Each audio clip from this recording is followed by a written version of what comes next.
Hello friends, मैं हूँ चारू और आज मैं आपसे फिर से बात करूँगी mental health of our children.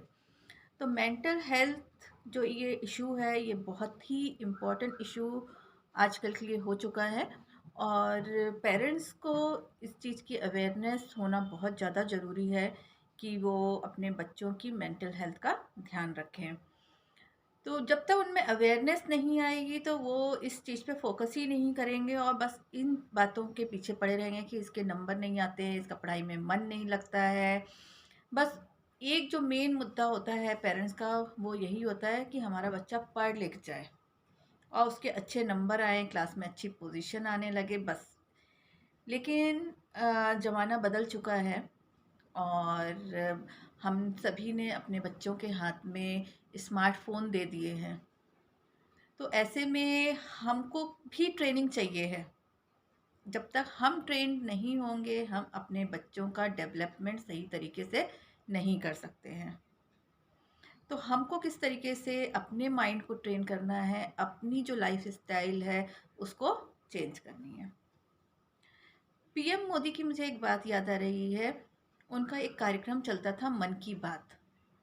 उस कार्यक्रम में उन्होंने इस चीज़ पे फोकस किया था कि बच्चों को बाहर जाके खेलना ज़रूर चाहिए और ऐसा खेल खेलना चाहिए जिससे कि उनका पसीना निकले। दूसरी उन्होंने एक चीज़ और बोली थी कि जो लड़कियों के जो पेरेंट्स होते हैं वो अपनी लड़कियों पे बहुत नज़र रखते हैं और उनका बहुत ध्यान रखते हैं कि वो यहाँ ना जाएं, वहाँ ना जाएं, वो क्या कर रही हैं या क्या नहीं कर रही हैं। लेकिन जो उनके जो लड़के होते हैं वो देर रात घर में आते हैं, घंटों घंटों अपने दोस्तों के साथ घूम फिर के आते हैं। तो उनसे पेरेंट्स कम पूछते हैं कि वो क्या कर रहे थे रात में। ये तो बात हो गई हमारे प्राइम मिनिस्टर की। आज लेकिन हम बात कर रहे हैं मोबाइल एडिक्शन की। मैंने अपने पिछले वीडियो में भी आपको 3 मेथड्स बताए थे कि किस तरीके से हम मोबाइल एडिक्शन से बच सकते हैं। वो थोड़े से टेक्निकल मेथड्स थे। आज जिन मेथड्स के बारे में मैं बात करूँगी, वो ऐसे मेथड्स हैं जो कि हम कर सकते हैं ईज़िली घर बैठे ही। तो सबसे पहला जो मुझे लगता है आप लोगों से डिस्कस करना है, वो है हॉबी डेवलप करना। You have to be passionate. ऐसा तो कोई भी नहीं है कि किसी की हॉबी नहीं है। आपकी पेंटिंग, डांसिंग, आपकी स्टिचिंग है, कुकिंग है, कोई भी एक हॉबी या जिसको स्पोर्ट्स में इंटरेस्ट है, कोई भी एक हॉबी आप ज़रूर अपनी डेवलप करिए और उस पे थोड़ा-सा टाइम आप दिन भर में फ़िक्स करिए कि ये जो टाइम है इसमें मेरा हॉबी को मेरे को डेवलप करना है। और जिसको लगता है उसकी कोई हॉबी नहीं है ना, तो वो हॉबी चूज़ करे और उसको डेवलप करे। मुझे याद पड़ रहा है कि हम लोग जब छोटे थे तो हम लोगों को एक एस्से आता था लिखने के लिए, माई हॉबी। तो हम सब अपनी-अपनी हॉबीज़ का ना 3-4 पेजेज़ का एस्से लिखा करते थे। तो ये वो उसी कड़ी में ही ये आगे है कि हम सब शायद भूल चुके हैं, अपनी इतनी ज़िम्मेदारियों में फँस चुके हैं कि हम भूल चुके हैं कि हमारा अपना मन का भी तो कुछ करने का है। मैं इसलिए ये चीज़ बोल रही हूँ कि हमको ये करना है क्योंकि बच्चे वही करते हैं जो हम करते हैं।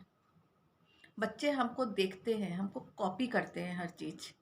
जब वो ये देखेंगे कि हमारी मम्मी है, हमारे पापा हैं, हमारी दादी हैं, हमारे दादाजी हैं, जितने भी लोग हमारे घर में हैं, वो सभी अपनी कोई ना कोई एक हॉबी डेवलप करने में लगे हुए हैं और and they are very passionate about it. तो वो बच्चा जो है ना, उसको भी समझ में आएगा ये हॉबी का मतलब क्या होता है। ये सिर्फ वीडियो गेम देखना, ये सब हॉबी नहीं है। तो अगर हम अपनी हॉबीज़ में उसको डेवलप करेंगे ना, तो बच्चे में ऑटोमेटिक वो पैटर्न बनने लगेंगे। और सबसे पहली बात तो मेरे दिमाग में ये आई कि हम सभी लोग, चाहे हम बड़े हैं या बच्चे हैं या बुज़ुर्ग हैं, हम सब मोबाइल में इतना क्यों इंटरेस्ट लेने लगे? अचानक से क्या हो गया? स्मार्टफ़ोन सबके हाथ में रहता है, सब उसी में घुसे रहते हैं।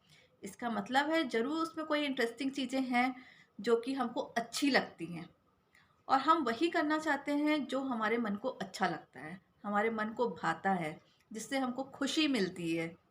भले ही वो क्षण भर की खुशी क्यों ना हो, लेकिन हम वही काम करना पसंद करते हैं। तो यही चीज़ मैं कहना चाहती हूँ कि ऐसा क्या है उसके अंदर, तो क्यों ना वो जो चीज़ जो उसके अंदर है उसको हम बाहर निकाल लें। बच्चे उसमें गेम्स देखते हैं या खेलते हैं, तो वही गेम बच्चे बाहर खेलने लगे।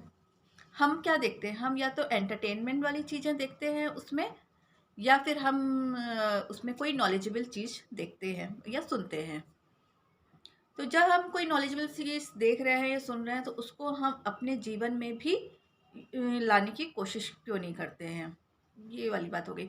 और दूसरा जो फन है, एंटरटेनमेंट है, जो कि हम मोबाइल के अंदर घुस के देखते हैं या सुनते हैं, वही हम अपने 4-5 फ्रेंड्स के साथ उठ बैठ के भी फन कर सकते हैं। तो ये तो बात हो गई हमारी हॉबीज़ की, और इस पे मैं एक अलग से भी वीडियो बनाऊँगी, कैसे हमारे ब्रेन के जो पैटर्न्स हैं, वो चेंज होते हैं when we develop our hobbies.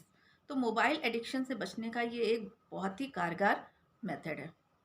दूसरा जो मेथड है, जो कि मैंने ऐसे सोचा कि ये वाला भी मेथड हो सकता है, वो है कि हम बच्चों को जो हमने स्मार्टफ़ोन दिए हुए हैं पढ़ाई के लिए, उसकी जगह हम टैब दे सकते हैं, उनको लैपटॉप दे सकते हैं।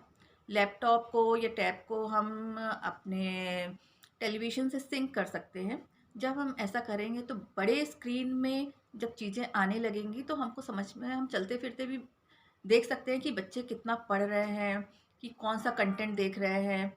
और जब मोबाइल होता है वो छोटा होता है, तो उसमें बच्चे घुसे रहते हैं, तो हमको पता नहीं चलता है कि उसके अंदर वो बच्चे क्या कर रहे हैं। So this is another method कि बड़े स्क्रीन में बच्चे अपना काम करें, क्योंकि हम उनको अलग तो नहीं कर सकते हैं इस दुनिया से, क्योंकि दुनिया तो बदल रही है। आगे आने वाले 6-7 सालों में कुछ और डेवलप हो जाएगा, तो हम कब तक इस चीज़ के पीछे भागेंगे कि ये ना करें या वो ना करें। उसको करें, लेकिन वो उसका जो तरीका है वो हम बदल सकते हैं, और ये एक बहुत अच्छा तरीका है जिससे हम बच्चों के ऊपर नज़र रख सकते हैं, कि अगर हमने उनको बड़ा स्क्रीन दे दिया है।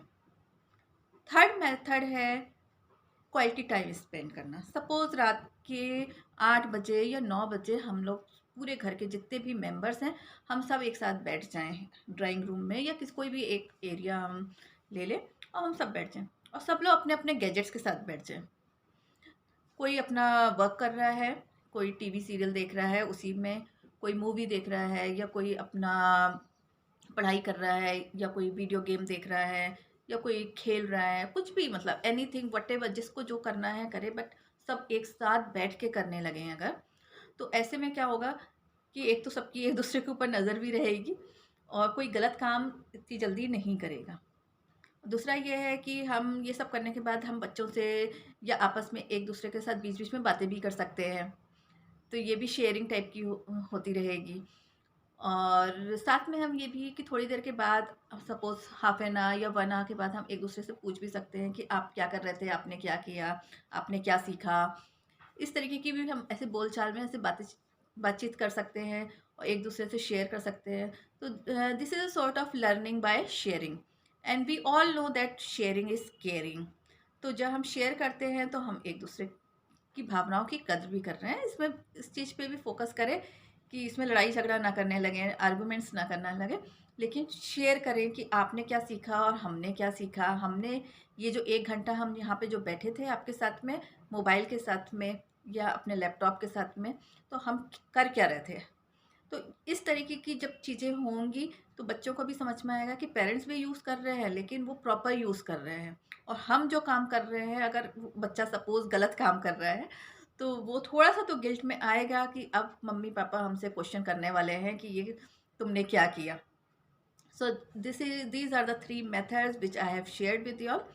और लास्ट में जाते-जाते मैं यही कहूँगी, जब हमको कोई चीज़ छोड़नी होती है और उससे दूर भागते हैं हम, वो चीज़ और हमारे करीब आने लगती है। तो क्यों ना हम उसी के अंदर घुस के और फिर सॉल्यूशन निकालें कि कैसे हम धीरे-धीरे इससे बाहर जा सकते हैं, इसको कैसे-कैसे हम अवॉइड कर सकते हैं। ये एक ह्यूमन टेंडेंसी होती है कि जिस चीज़ से हम भागते हैं ना, वही चीज़ हमारा पीछा करने लगती है। So that's all for today. So keep watching my video, keep sharing and keep subscribing. I hope all these videos are useful to you. इन सबको ट्राई करिए। Thank you very much.